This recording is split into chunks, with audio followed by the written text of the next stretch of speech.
예, 말씀을 봉독할 때 이게 머릿속에 잘 안 그려지시죠? 예. 근데 이제 이게 알고 읽으면 머릿속에 사실 이제 그려질 수 있는데, 성막을 어떻게 지으라고 계시해 주셨다 그랬잖아요. 그게 이제 그동안의 성막을 다 그 설계한 대로 지었다는 거예요. 그래서 그 지은 것을 33절에 보면 성막을 모세에게 그래서 가져왔다는 거예요. 그 가져온 거를 보니까 그 가져온 내역들이 뭐냐면 이제 뭐 막과 기구와 뭐 받침과 갈고리 널판, 여기에 있는 이제 목록들이 뭐냐면 각 그 성막 그 곳곳에 쓰이는 그 이제 장비들이죠, 기구들. 예, 그거의 목록을 쭉 읊은 거예요. 그렇게 이제 다 읊고 마지막에는 제사장들이 제사 직분을 감당할 때 입는 옷들까지 이제 다 하나님 말씀하신 대로 잘 만들었습니다. 그래서 42절에 모세가 명령한 대로 이스라엘 자손이 모든 역사를 다 마친 거를 이제 모세가 딱 보고 오케이, 잘 됐네 하고 하나님께 이제 축복 기도를 해서 백성들을 축복했다는 거예요. 예, 이해가 되시죠? 네. 지난 시간 우리가 성막에 대한 이제 첫 번째 말씀으로 왜 성막을 만들어 주셨는지, 그리고 성막에는 어떤 의미가 있는지, 이 성막을 우리가 신앙에 어떻게 적용하며 살아야 되는지를 함께 말씀을 좀 나눴습니다. 여러분, 광야의 생활이라는 게 그냥 살아가기도 힘든 광야에서 굳이 어렵게 이 성막을 지으라고 말씀하신 이유가 뭘까요? 하나님은 시간과 공간 속에 갇혀 계신 분이 아니라 그것을 초월해서 계시는 분인데 왜 굳이 어떠한 정해진 그 제한된 공간 처소 속에 하나님이 거기에 계시겠다고 그렇게 말씀하실까요? 이스라엘 백성들이 하나님과 언약을 맺을 때 두 번이나 아주 그냥 굳게 다짐합니다. 여호와께서 말씀하신 이 모든 것을 우리가 다 준행하겠습니다. 그렇게 아주 철저하게 다짐하고 약속했어요. 그런데 하나님은요, 그 다짐과 약속 사실은 못 지킬 것을 알고 계셨습니다. 그러니까 하나님은 이스라엘 백성들이 이 언약을 다 지키지 못했을 때 이 백성들이 나와의 관계가 어떻게 되겠냐는 거예요. 그러니까 이스라엘 백성들이 하나님과의 관계를 다시 한번 회복할 수 있고 그것을 유지해 갈 수 있고 그것을 더 발전시켜 갈 수 있도록 주신 방편이 성막이라는 겁니다. 그것 때문에 주셨다는 거예요. 오늘은 그래서 성막 두 번째 시간으로 그 성막을 그러면 어떻게 설계를 하셨고 그 성막의 기구와 구조 속에는 어떤 영적인 의미가 담겨 있는지를 살펴보면서 우리의 신앙생활에 적용할 의미들을 함께 찾아갈 수 있기를 소망합니다. 먼저 이 성막의 구조를 살펴보면 성막은 세 구역으로 나뉘어져 있다고 그랬어요. 한번 그림을 좀 보여주시면, 성막에 들어가면 처음 만나는 곳이 저 문을 통해서 들어가면 성막 뜰입니다. 그 이제 뜰, 이게 지금 이제 모형으로 만들어 놓은 건데 그 뜰에는 지금 이제 제사장들과 일반 백성들도 다 들어와 있는 거죠. 그리고 그 성막 뜰에는 두 가지가 있는데 번제단이 있고 그 바로 위에는 물두멍이 있습니다. 번제단은 백성의 죄를 속죄하기 위한 희생의 제사들을 드리는 곳이고 그 위에 물두멍은 제사장들이 성소로 들어가기 전에 자신을 성결하게 할 수 있도록 손과 발을 씻는 곳이죠. 자, 그렇게 해서 이제 성막 뜰에 보면은 이제 천막으로 덮여 있는 곳이 있죠. 그게 바로 성막의 이제 내전이라고 하는 성소와 지성소가 있는 것이죠. 그래서 두 번째 구역 성소로 한번 들어가면요, 그 성소 안에는 세 가지가 있습니다. 금등대가 있고, 왼쪽 편에 금등대가 있고 오른쪽 편에 떡상이 있고, 그리고 정면 중앙 휘장 앞에 분향단이 있습니다. 그런데 그 휘장에 가려져 있는 것이 바로 성소와 지성소를 구분하는 문과 같은 역할을 하는 겁니다. 자, 그렇게 해서 이제 이 성소에서 다시 더 한 단계 더 지성소로 들어가면, 지성소를 보여주시면, 자, 이제 아까 그 떡상과 등대와 분향단 있고 휘장이 가로쳐져 있고 이제 그 안에 들어가면 이제 드디어 언약궤가 있는 것이죠. 여기에는 하나님의 임재가 있는 거룩한 장소이고 그 언약궤 위에 뚜껑 덮개처럼 덮어놓는 게 바로 속죄소라고 하기도 하고 시은자라고도 말하는 그 덮개가 있는 겁니다. 하나님이 거기서 내가 너희에게 말하겠다 하고 말씀하겠다라고 그렇게 말씀하셨습니다.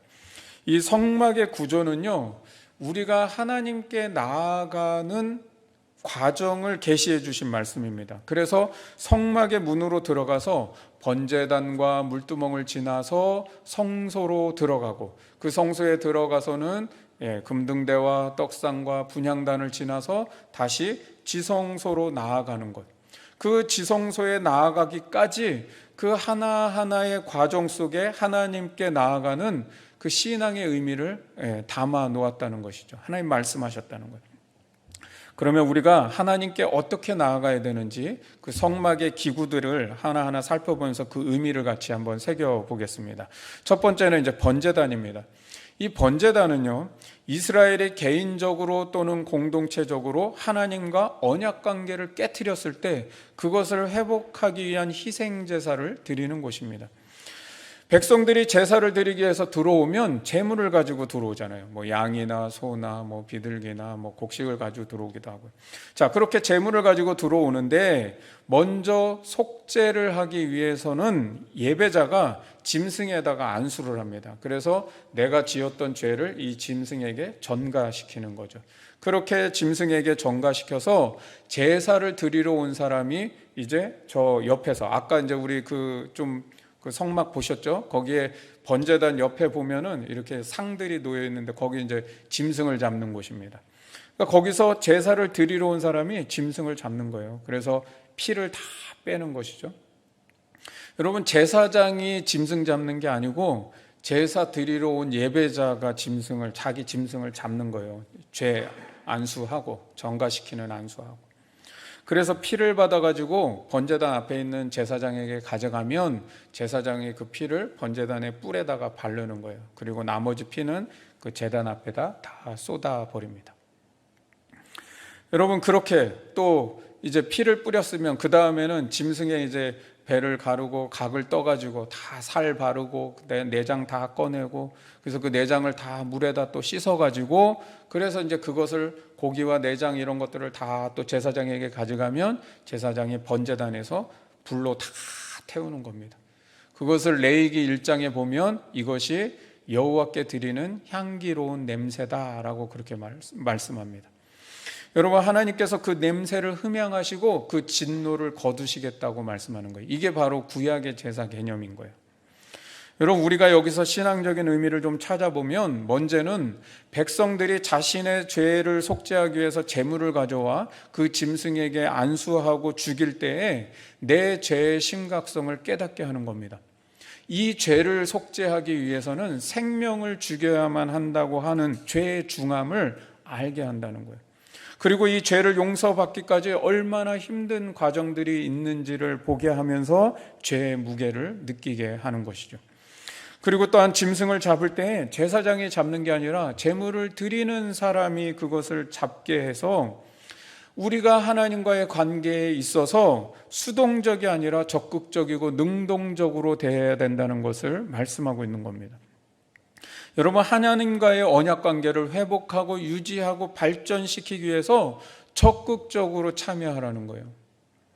우리는 하나님과의 관계에 내가 뭔가 문제가 있고 또 내가 하나님과 멀어졌다는 것을 느끼면서 그 관계를 회복하고 유지하고 발전시키기 위해서는 매우 수동적인 신앙일 때가 많습니다. 여러분, 그런 면에서 우리가 예배의 태도를 보면 우리가 얼마나 수동적인 예배를 드리고 있는가도 한번 생각해 볼 수 있다는 거예요. 내가 하나님과의 관계를 위해서 예배에 얼마나 적극적이고 능동적으로 반응하고 있을까를 한번 생각해 보라는 겁니다.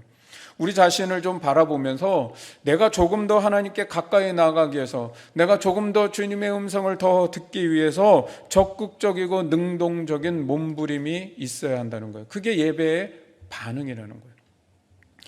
여러분, 항상 우리가 어떤 면에서는 예배가 나에게 은혜를 끼쳐주는 예배가 되기를 바랄 때가 있습니다. 찬양팀이 찬양을 막 아주 그냥 멋들어지게 잘해서 그 찬양이 나에게 감동을 주고 은혜를 끼쳐주기를 바랄 때가 있습니다. 기도자가 기도를 아주 은혜롭게 해가지고 그 기도가 나를 은혜 끼치도록 하기를 원할 때가 있습니다. 설교자가 설교를 아주 굉장히 잘해가지고 그 설교가 나를 은혜 받게 해야 된다는 생각을 가지고 있다는 거죠. 이게 다 뭐냐면 수동적 예배 형태라는 거예요. 여러분, 제사장이 그 짐승을 잡아주는 게 아니라 제사 드리러 온 사람이 그 각을 뜨고 다 짐승을 잡는 거예요. 적극적이고 능동적이어야 된다는 거예요. 구약의 제사는 제사장이 이스라엘 백성을 대표했습니다. 그래서 백성들은 성막들에서 번제단에서만 참여를 하고 성소에는 누가 들어가요? 제사장이 들어가죠. 제사장만 들어가는 거예요. 그렇지만 지금 신약시대는 어때요? 예수님이 십자가에 죽으실 때 성소의 그 휘장이 다 찢어졌잖아요. 그것은 무엇을 말합니까? 이제는 성도 각자가 하나님을 만날 수 있도록 지성소까지 나아가 하나님의 임재를 경험할 수 있는 길이 열렸다는 것을 말씀하는 거죠. 우리가 다 왕같은 제사장으로 이제는 부름받은 거예요. 목사가 제사장이 아니에요. 이 목회자들만 뭐 레이지파라고 생각하면 안 되는 거예요. 그건 잘못된 생각이에요. 여러분, 구약시대에는 제사장이 대표하기 때문에 제사장만 성소에 들어가고 대제사장이 이 지성소에 들어가는 것으로 이스라엘의 12지파들이, 이스라엘의 모든 백성들이 하나님을 만난 것과 동일하게 여겨지는 겁니다. 그러나 신약시대는 그런 게 아니에요. 지금의 목사가 여러 성도들을 대신해서 그렇게 하는 것이 아니라는 거예요. 그러면 성도들의 예배가 어떻게 돼야 돼요?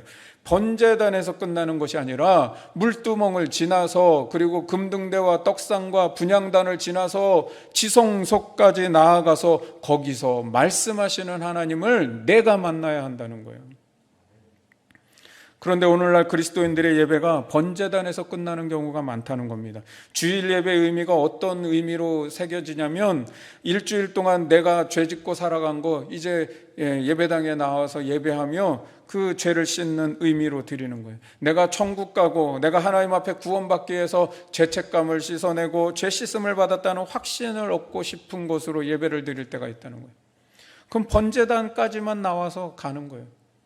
그래서 많은 신자들이 번제단에 나와서 죄 용서받고 마음의 평안함 얻었다 하고 돌아가는 것이죠. 그리고 일주일의 삶에는 성령의 조명하심도 없고 말씀과 기도의 삶도 없이 그 지성소에서 내게 말씀하시는 하나님과의 만남이 없이 살아간다는 겁니다. 여러분, 예배는 죄책감을 덜어내는 것이 아닙니다. 죄 용서의 확신만 받는 것이 아닙니다. 예배의 요소에는 분명히 회개의 시간이 있고 사죄의 선언이 있는 것이지만 그것은 예배의 한 요소일 뿐인 거예요. 한 순서예요. 예배의 근본 목적은 뭐예요? 그 모든 것을 통해서 우리가 하나님을 만나야 하는 곳이고 교제하는 곳이라는 거예요. 그게 예배예요. 하나님의 거룩한 임재를 경험하는 것 그 자체가 우리에게 구원의 삶이라는 거예요.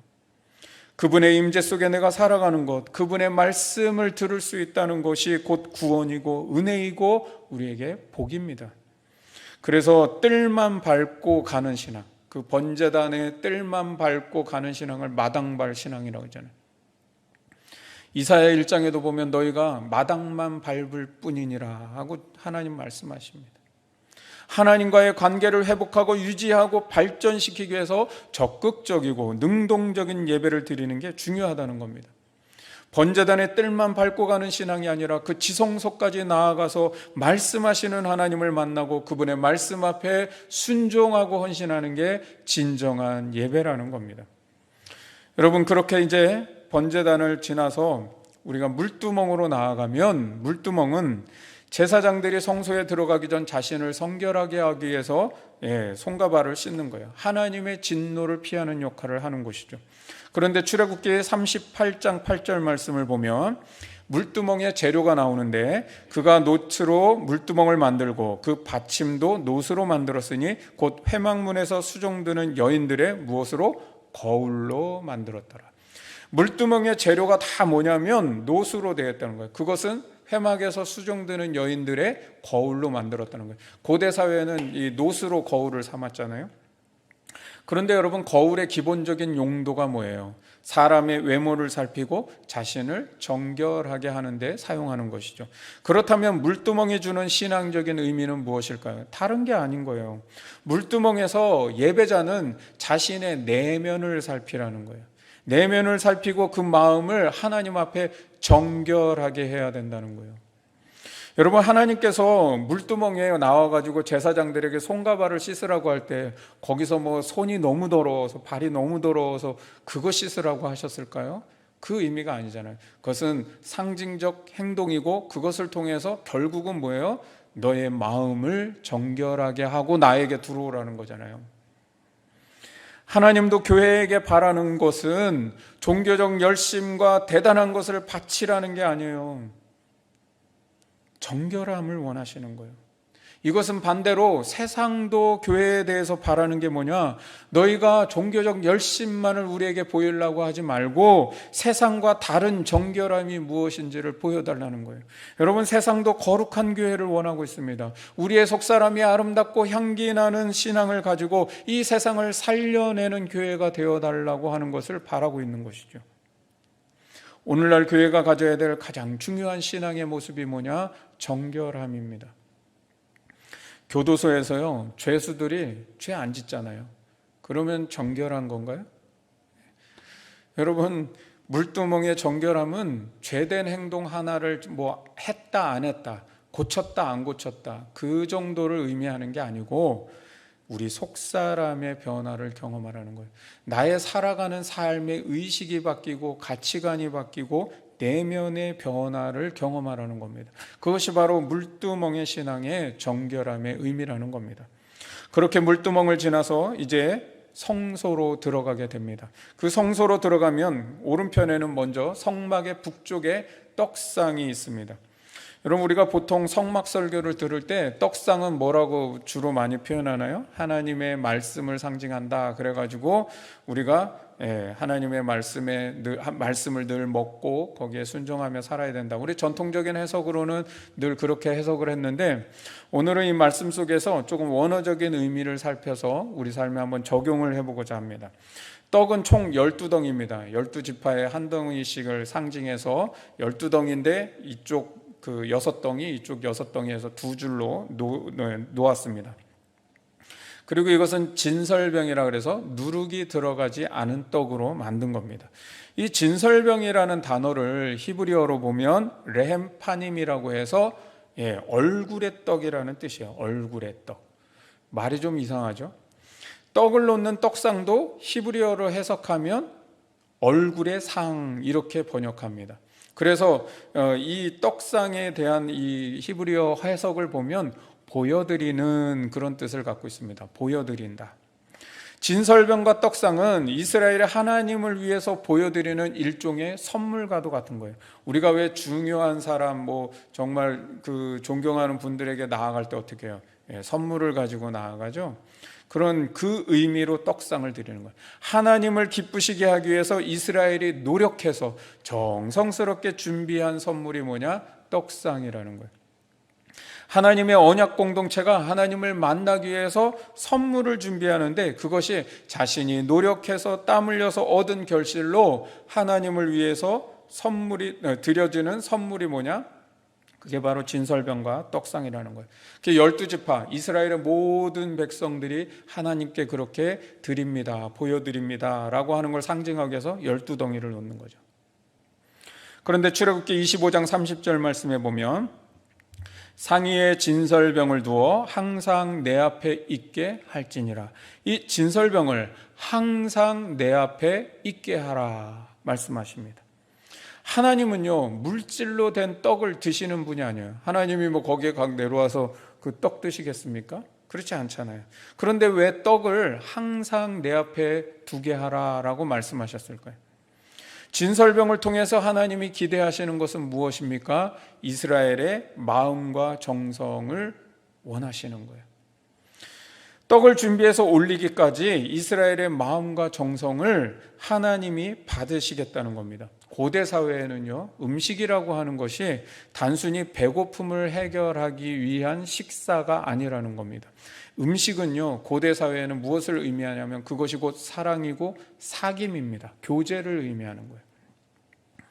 하나님께서 떡을 준비하도록 명령하시고 그것을 내가 받겠다라고 하시는 것은 우리가 하나님을 지속적으로 경외하며 사랑하며 살아가도록 하기 위한 거라는 거예요. 즉 하나님과 인간 사이에 영적인 교제가 끊어지지 않기를 바라는 마음으로 너희는 진설병을 항상 내 앞에 있게 하라는 것이죠.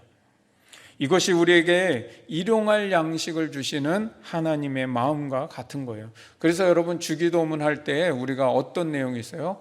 오늘날 우리에게 일용할 양식을 주옵시고. 오늘날 우리에게 일용할 양식을 달라고 하는 기도가 뭐예요? 단순히 배가 고파서 먹고 사는 것이 걱정되지 않도록 하나님 매일매일의 양식을 채워주세요, 그런 기도의 의미인가요? 여러분, 매일의 삶 속에서 하나님을 의지하고 하나님의 은혜를 생각하며 그분을 경외하고 그분을 사랑하며 살아가기를 원하는 것이 바로 오늘날 일용할 양식을 달라는 기도의 본질적 의미, 본래의 의미라는 거예요. 여러분, 우리는 일용할 양식을 주로 매일매일 살아가는 삶의 공급을 채워달라는 기도로 생각할 때가 많아요.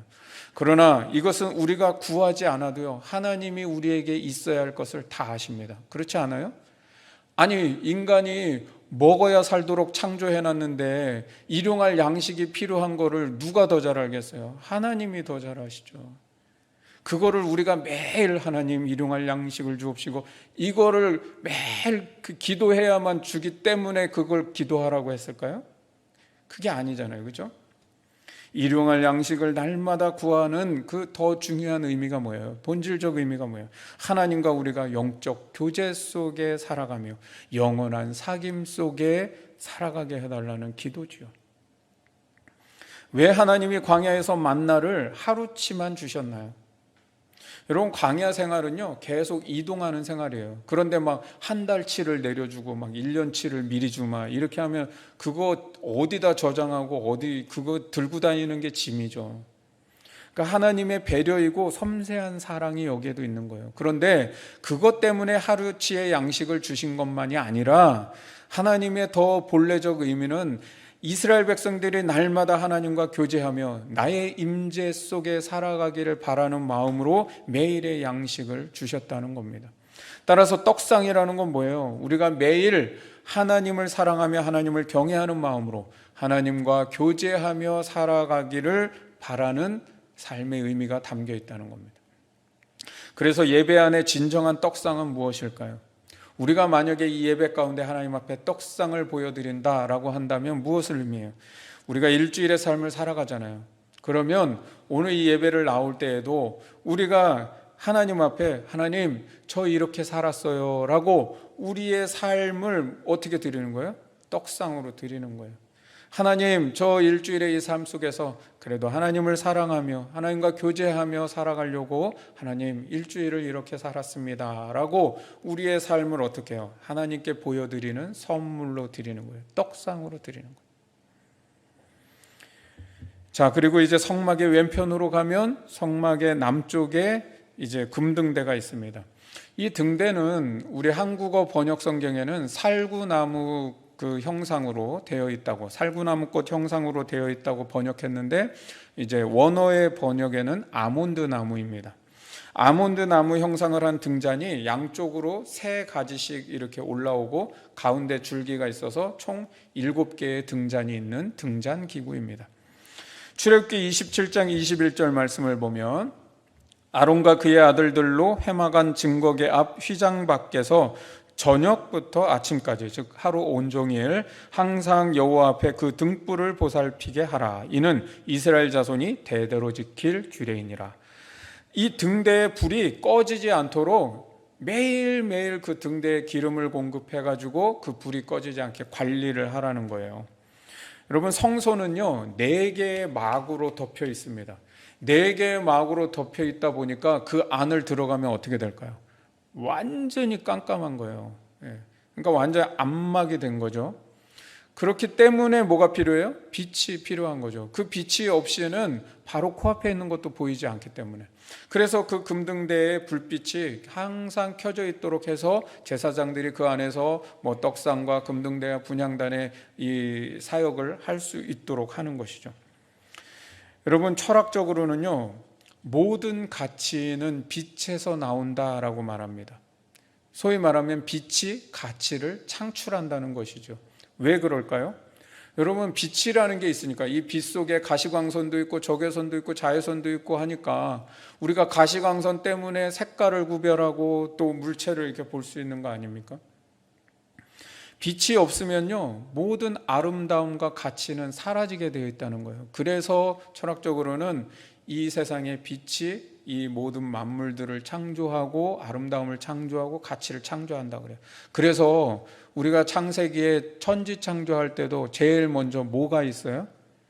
빛이 먼저 있는 거예요. 그 빛은 태양빛, 달빛 이런 게 아닌 거예요. 창조의 빛인 거예요. 창조의 빛. 여러분, 왜 세상은 죄악으로 가득 찬 세상이 될까요? 요한복음 1장에는 세상에 빛이 없기 때문에라고 설명합니다. 세상에 빛이 없으니까 어떻게 해요? 사람들의 마음이 어두워지고, 마음이 어두워지니까 진리를 알지 못하고, 진리를 알지 못하니까 어떻게 해요? 내가 왜 사는지도 모르고 하나님이 보이지도 않고 인생을 살아가면서 정욕과 본능대로만 살아가는 것이죠. 그러니까 인간이 죄 가운데 빠져 사는 거예요. 그런데 요한복음 1장에는 그러한 세상 가운데, 이 죄된 세상 가운데 누가 오세요? 참 빛이신 예수 그리스도가 오셨다는 거예요. 예수 그리스도가 빛으로 오셨는데 사람들이 이 빛을 보지 못한다는 거예요. 그러다 보니까 어떻게 해요? 그 안에 있는 생명이 우리 안에 없다라고 설명하는 거죠. 여러분, 금등대의 빛은 그래서 가장 먼저는 예수 그리스도가 참빛이 되신다는 것을 의미하는 겁니다. 우리의 인생에 예수 그리스도가 계시면 그 빛이 우리의 인생의 목적을 깨닫게 하고 내 삶이 하나님 앞에 의미 있고 가치 있는 삶으로 바뀌게 된다는 거예요. 여러분, 열심히 살면 뭐예요? 그 인생이 의미가 없고 가치가 없다면 아무 소용이 없는 거 아니에요? 그래서 예수 그리스도, 그 빛 대신 주님이 우리의 삶에 들어오셔야만 우리의 삶이 의미 있고 가치 있어진다는 거예요. 여러분, 예수 그리스도 그 빛이 내 안에 있는 사람은 우리가 이 세상을 살아갈 때 빛으로 살아가는 겁니다. 우리가 세상의 빛이다 소금이다 그러는데 우리가 빛으로 살 수 있는 이유는 뭐예요? 내 안에 빛 대신 예수 그리스도가 계시니까 그 빛이 나로 인해 반사가 되어서 나도 이 세상의 빛으로 살아가는 거죠. 그게 그리스도인의 정체성이고 그게 교회라는 겁니다. 또 하나는 이 금등대의 빛은 무엇을 상징하느냐? 성령의 조명하심을 상징하는 겁니다. 성령은 진리의 영이신 거예요. 그래서 날마다 하나님의 말씀으로 우리의 삶을 조명하시는 분이 누구냐? 성령님이십니다. 성령님만이 모든 말씀을 다 통달하셨다 그랬어요. 그래서 성령의 조명하심이 있을 때만 우리는 하나님의 말씀을 깨달을 수 있는 겁니다. 여러분, 우리가 성령님과 동행한다는 게 뭐예요? 너무 그걸 추상적으로 생각할 필요가 없습니다. 다른 게 아니고 성령과 동행한다는 건 하나님의 말씀으로 늘 내 삶을 조명해 보는 거예요. 말씀으로 날 비춰보는 거예요. 그래서 그 말씀 앞에 서고 그 말씀으로 내가 다시 돌아가고 그 말씀의 길을 따라 사는 것이 바로 성령님과 동행하는 것이죠. 여러분, 세상은 점점 사람들의 마음이 어두워집니다. 불안해집니다. 절망 속에 빠져갑니다. 세월이 지날수록 정신적인 문제들이 더 많아지고 삶의 고민들이 더 다양해지고 있는 시대를 우리가 살고 있어요. 그런 세상을 살면서 우리가 어떻게 소망 있게 살아갈 수 있고 이 세상을 이기며 살아갈 수 있을까요? 다른 것이 없습니다. 성령의 조명하심이 우리에게 있어야 한다는 거예요. 여러분, 빛 대신 예수 그리스도를 우리의 삶의 중심에 모시고 내 삶의 목적과 이유를 알고 예수 그리스도의 빛을 비추며 살아가는 게 금등대 신앙이고요. 날마다 하나님의 말씀으로 성령의 조명하심을 받고 살아가는 것, 그게 바로 금등대 신앙이라는 거예요. 이제 성소 중앙으로 가면 그 휘장 바로 앞에 분향단이 놓여 있습니다. 이 분향단은요, 매일 아침 저녁으로 2번씩 향을 피우게 되어 있습니다. 즉 이것도 이 성소 안에 향이 끊어지지 않도록 하루에 2번씩 그렇게 향을 넣어서 이제 계속 향을 피우게 되는 것이죠. 그 향이 성소에 늘 가득하게 하라는 거예요. 그런데요, 요한계시록 5장 8절을 보면 같이 한번 읽어볼까요? 시작. 그 두루마리를 취하심에 네 생물과 24 장로들이 그 어린 양 앞에 엎드려 각각 검은고와 향이 가득한 금대접을 가졌으니 이 향은 성도의 기도들이라. 아멘. 이 향이 뭐라고 해요? 성도들의 기도다. 즉 분향단은 기본적으로 다른 것을 의미하기 전에 기도의 삶을 의미하고 있다는 겁니다. 그리고 이 기도는 어떻게 드려져야 된다고요? 매일 드려져야 한다는 걸 시각적으로 하나님이 교육하고 계시는 겁니다. 위치상으로도 보면은요, 분향단이 어디에 놓여 있습니까? 성소 중앙이며, 그리고 지성소와 가장 가까운 휘장 바로 앞에다가 놓도록 되어 있는 거예요. 즉 하나님의 임재를 상징하는 증거궤와 가장 가까이 두도록 하셨다는 거예요. 그것은 무엇입니까? 우리가 하나님의 임재를 경험하며 하나님과 가장 가깝게 나아갈 수 있는 길이 뭐예요? 기도의 삶이라는 겁니다. 기도는 그래서 신비고요. 기도는 하나님과 인간을 연결시키는 것이며, 기도는 하늘의 역사와 땅의 역사를 연결시키는 거라는 거예요. 여러분, 기도가 하나님의 지성소로 들어가는 문입니다. 분향단을 통과하지 않고는 지성소를 들어갈 수 없어요. 여러분, 그래서 기도의 삶은 신앙생활에 있어서 가장 중요한 거예요. 그런데 출애굽기 30장 37절과 38절 말씀입니다. 또 같이 한번 읽어볼까요? 시작. 내가 여호와를 위하여 만들 향은 거룩한 것이니 너희를 위하여는 그 방법대로 만들지 말라. 냄새를 맡으려고 이 같은 것을 만드는 모든 자는 그 백성 중에서 끊어지리라. 아멘. 여러분, 향을 만들 때에도 누구를 위해서? 하나님을 위해서 드려지도록 거룩하게 구별해서 만들으라 라고 말씀합니다. 그러니까 향이 요게 더 좋은데 라고 해가지고 그런 향들을 냄새를 맡기 위해서 함부로 만들지 말라는 겁니다. 또 그 성소에서 쓰였던 향에 이거 좋은데 우리 집에도 한번 피워볼까 하고 그것들을 너희를 위하여 만들지 말라는 거예요. 출애굽기 30장 9절에 보면 그리고 또한 이 향을 드릴 때 다른 향을 쓰지 말아라. 꼭 정해진 그것, 구별된 것을 쓰라는 거예요. 여러분, 이것이 무엇을 의미합니까? 기도가 깊어지고 깊어지면 깊어질수록 기도는 내 만족을 위한 것이 아니라 하나님을 위해 드리는 것이라는 것을 깨닫게 된다는 겁니다. 기도의 삶이 더 훈련되고 성숙되어질수록 어떻게 돼요? 내가 원하는 것을 기도하는 것이 아니라 아버지의 원대로, 아버지의 뜻대로 되기를 기뻐한다는 것이죠. 즉 분향단으로 나아갈 때 우리가 떡상과 등대를 지나가잖아요. 그것은 무엇을 의미합니까? 우리의 기도라고 하는 것이 먼저 무엇을 통과해야 돼요? 하나님의 말씀과 성령의 조명하심을 통해서 이것이 하나님의 뜻이구나 라고 하는 것을 깨닫는 마음이 있어야 된다는 거예요.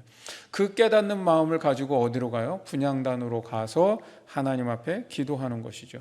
그래서 예수님께서 무엇을 말씀합니까? 너희는 먼저, 다른 거 구하는 거 좋다. 근데 먼저 뭘 구해야 되냐? 하나님 나라와 그의 의를 구하도록 해라. 그러면 다른 것 구한 것, 이 모든 것 다 너희에게 더하실 것이다.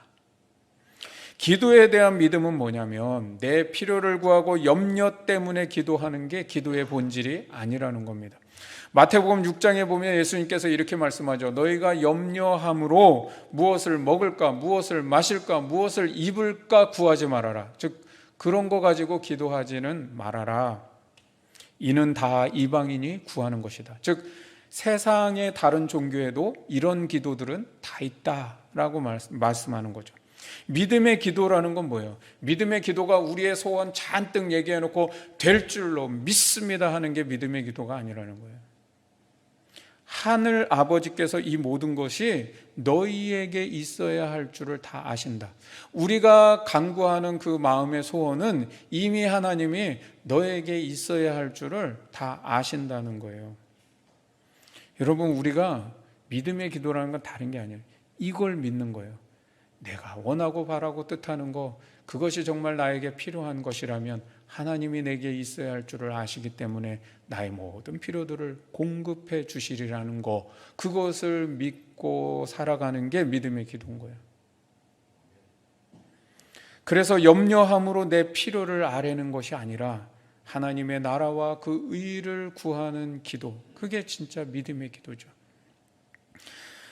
하나님께서 내 필요의 모든 것들을 채워주실 것, 그것을 믿고 염려하지 않는 거예요. 이것이 바로 분향단의 기도 신앙이라는 거예요. 여러분, 진짜 기도는 점점 내 욕망이 자꾸 사라져가는 걸 경험하는 게 진짜 기도의 깊음 자리로 들어가는 거예요. 그리고 하나님의 뜻이 점점 내 안에 기쁨이 되어가는 것을 경험하는 거예요. 여러분, 그래서 내 삶에 하나님의 뜻이 이루어지기를 간절히 소망하는 것, 그것이 기도의 본질이라는 거예요. 예수님이 그런 기도를 하셨어요. 아버지여, 할 수만 있으면 이 잔을 내게서 옮겨주옵소서. 이것은 내 원함도 있다는 거예요. 나의 원하는 건 이런 건데, 주님, 그러나 나의 원대로 마옵시고 아버지의 원대로 되기를 원합니다. 우리가 내가 원하는 거 구하지 말라는 게 아니에요. 내가 원하는 것도 구할 수 있어요. 그러나 그것이 결론적으로 뭐예요? 내가 원하는 대로 되는 것이 아니라 아버지가 뜻하신 대로 되는 것을 원합니다라고 기도하는 거죠. 기도의 본질을 또 보여주는 게 누구냐면 마리아의 기도입니다. 누가복음 1장 38절에 보면 마리아가 이르되 주의 여종이오니 말씀대로 내게 이루어지이다 하매. 여러분, 여기 말씀대로 내게 이루어지다, 이게 기도에서 되게 중요한 거예요. 기도는 뭐냐? 하나님의 말씀이 내 삶에 이루어지기를 간구하는 게 기도의 본질이라는 거예요. 이게 바로 분향단에서 주는 기도의 교훈이라는 거예요. 자, 이제 드디어 우리가 지성소로 들어갑니다. 지성소에 들어가면 언약궤가 있어요. 이 언약궤는 다른 말로는 법궤, 증거궤라고도 표현을 합니다. 이 법궤 안에는 세 가지가 들어있습니다. 십계명의 두 돌판을 넣어놨고요, 아론의 쌍난 지팡이를 넣어놨고, 만나가 담겨있는 항아리를 넣어놨습니다. 그리고 이 법궤에 아까 말씀드렸듯이 덮개가 있는데, 그 덮개가 속죄소 또는 시은자라고 되어 있는데, 두 그룹 천사가 날개로 이렇게 서로 맞대어 있는 그런 모습으로 되어 있습니다. 그런데 하나님이요, 출애굽기 25장 21절과 22절의 말씀 보면 속죄소를 궤 위에 얹고, 즉 덮개라는 거죠. 내가 내게 줄 증거판을 궤 속에 넣으라. 거기서 내가 너와 만나고, 여기서 만나시겠다는 거예요. 그리고 속죄소 위에, 곧 증거궤 위에 있는 두 그룹 사이에서, 즉 이렇게 그룹이 모아져 있는 그 사이에서 내가 이스라엘 자손을 위하여 내게 명령할 모든 일을 내게 이르리라. 하나님이 지성소에서 내가 너와 만나고 속죄소 위 그 두 그룹 사이에서 너희를 위해 명령할 그 모든 말씀을 말씀하시겠다는 겁니다. 지성소에서 가장 중요한 의미는 뭐냐면 하나님과의 만남인 거예요. 하나님이 거기서 우리에게 말씀하시는 하나님으로 우리에게 만나신다는 거예요. 여러분, 인간은 두 가지 자아를 가지고 있습니다. 하나의 자아는 뭐냐면 겉으로 드러나는, 외적으로 드러나는 자아예요. 즉 사람들에게 보여지고 이 세상 앞에 드러나는 자아가 있고요, 또 다른 자아가 있습니다. 이 자아는 하나님 앞에 설 때만 드러나는 자아가 있어요. 전자를 우리는 거짓 자아라고 말하고요, 후자를 바로 진짜 내 자아라고 말하는 것이죠. 우리는요, 나를 볼 때 사람들 앞에 드러나는 내 모습을 내 본 모습이라고 착각할 때가 있습니다. 그런데 여러분, 그거는 거짓 자아예요. 우리가 살아가면서 세상 앞에 드러내는 그 모든 모습들은요, 수많은 것들로 다 포장해서 보여주는 거짓 자아입니다. 그래서 우리는 인간의 이중성에 대해 놀라기도 하고 상처를 받기도 하죠. 우리가 보는 것이 그 사람의 진짜 자아라고 동일시하면 그게 굉장히 당황스럽게 된다는 거예요. 여러분, 진짜 자아는 그렇게 드러나는 것이 아닙니다. 진짜 자아는 어디서 드러나요? 인간이 하나님 앞에 설 때 드러나는 게 진짜 자아예요. 진짜 나를 보려면 어디서 봐야 돼요? 하나님 앞에 서 있는 나를 봐야 진짜 나를 보는 겁니다. 기독교 영성의 가장 기본은 뭔지 아세요? 하나님 앞에 서 있는 나를 발견하는 게 진짜 기독교의 영성입니다. 여러분, 우리가 하나님의 지성소까지 나아가 진짜 하나님을 만나게 되면 내가 안 변할 수가 없습니다. 진짜 회개가 터져 나올 수밖에 없습니다. 왜요? 하나님 앞에서는 뭐가 드러나기 때문에? 내 진짜 자아가 드러나기 때문에. 하나님 앞에 드러난 내 진짜 모습을 보니까 얼마나 내 존재가 하나님 앞에 추하고 더러운지를 보게 되는 겁니다. 내가 얼마나 죄인인지를 알게 되는 것이죠. 나의 죄성을 발견하고 거기서 터져 나오는 회개가 진정한 회개가 되는 거예요. 반면에 우리는 그 만남 속에서 그런 죄인을 한없이 사랑하시고 용서하시는 주님의 은혜를 경험하게 되면서 세상 어디에서도 경험할 수 없는 기쁨과 감격과 은혜를 발견하게 되는 것이죠. 그래서 하나님을 만난 사람은 세상에 조금 고난이 있다고 그거 별로 개의치 않습니다. 여러분, 가난한 거, 뭐 어렵고 힘든 거, 뭐 사람들로 인한 거, 그 어떤 것도 아무것도 아닙니다. 하나님을 만난 그 기쁨은 어떤 것으로도 빼앗을 수가 없는 거예요. 또 그 만남 속에서는요, 하나님께서 나를 본래 어떻게 창조하셨는지를 깨닫게 됩니다. 내가 얼마나 귀하고 복된 존재인지를 알게 됩니다. 내 존재의 가치를 알고 내가 살아가야 될 목적과 이유를 거기서 발견하게 되는 것이죠. 하나님의 창조의 목적과 계획을 깨닫게 되면서 나에게 뭐가 생겨요? 꿈이라고 하는 게 생기는 거예요. 내가 무엇을 위해서 살아야 되는지, 나의 인생의 방향과 기준이 생기고, 그래서 그 인생은 더 이상 방황하고 갈등하지 않습니다. 하나님을 만난 인생치고 방황하는 거 보셨습니까? 그렇지 않아요. 여러분, 우리 자녀들이요, 억지로 공부하고 인생의 꿈을 찾지 못하고 뭘 해야 될지 몰라서 방황하면 다른 거 필요 없어요. 하나님을 만나는 것, 그것을 해줘야 되는 거예요. 여러분, 인생은 하나님을 제대로 만나면 완전히 달라집니다. 지성소까지 나아가서 거기서 내게 말씀하시는 그 하나님을 만나게 되면은요, 완전히 달라져요. 거기서 꿈이 생기는 거예요. 아, 정말 하나님이 나를 위해 두신 그 목적이 뭐고 내 인생을 향한 계획이 뭔지를 깨닫게 되면서, 또 내가 얼마나 존귀한 존재인지, 사람들이 좀 무시한 거 가지고 그거 뭐 마음 쓰지 않습니다. 그것에 막 흥분하고 분노하지 않습니다. 왜요? 하나님이 나를 얼마나 존귀하게 여기는지 내 가치를 알기 때문에. 자존감이 생깁니다. 그래서 뭐 공부 조금 뭐 못했냐 잘했냐 이거 별로 아니에요. 능력이 있냐 없냐 그거 그렇게 중요하지 않습니다.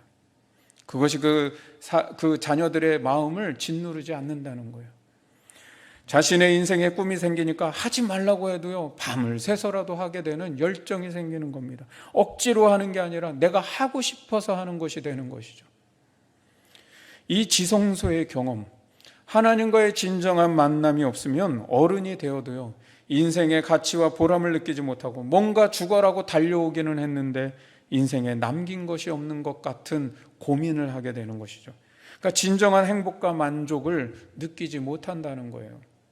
여러분, 지성소까지 나아가 하나님을 만나는 것이 내 인생의 가장 중요한 목적인 줄 믿습니다.